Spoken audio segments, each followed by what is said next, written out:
Hello, my name is Dr. Annie Kareth. And I'm Dr. Johannes Kareth, and we're both assistant professors in the Department of Politics and International Relations at Ursinus College. And we're also married. That's why we have the same last name. We'd like to give you a quick overview of the opportunities that we give our students here in the Department of Politics and International Relations at Ursinus College. And the first thing that we want you to know is that there are three facts that we think are really important about our department, about our students.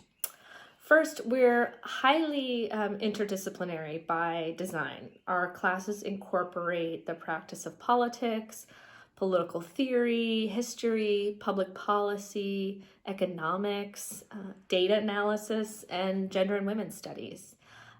We also give our students rigorous training in research methods from scratch so that students have the tools to move on to careers in data science and related fields. We also offer really accessible opportunities for experiential learning, for research, and for service. And what we mean by that are opportunities such as simulations that we run in classes, simulations of negotiations, for instance. From building parliamentary coalitions to negotiations over climate change or hostage crises or international security crises. Most of our students do internships in public offices, in nonprofit organizations, in finance, and they do their internships in the United States and abroad. So we have students who just recently did internships in other countries with nonprofit organizations, with business organizations, with political parties, in legislatures and institutions like that. And speaking of which, we have students from our department studying abroad in all five continents, which is really exciting. Some other opportunities we have here, we have an award-winning mock trial team for students, particularly who are interested in pre-law.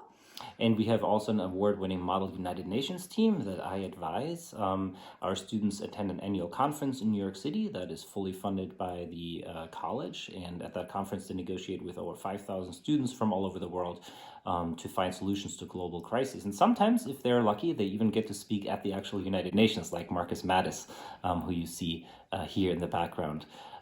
We also take our students on field trips. I recently, for instance, took my students to the International Monetary Fund in Washington, D.C. for a briefing and a discussion. We also, thirdly, have a really strong record of placing our alumni into graduate programs, into really good law schools, and all sorts of professional settings. We work with our students on their plans from early on, whether it's the pre-law program or students doing research with us over several years. And so our students are now working in finance, in international organizations like the United Nations or the International Monetary Fund, the Department of State, law firms, or they go to top law schools. We also have some students in law enforcement and intelligence gathering. And some of them have even held political office. Or currently hold political offices in the region here and beyond, and all over the United States. So we like to think of politics and international relations at Ursinus really as the ideal liberal arts major, because we're a very rigorous program. We train our students to think critically about the world, about themselves, and about their environment, whether it's the local environment or the global environment. But we also have a lot of fun doing all that, working with our students, and we would love to have you join us.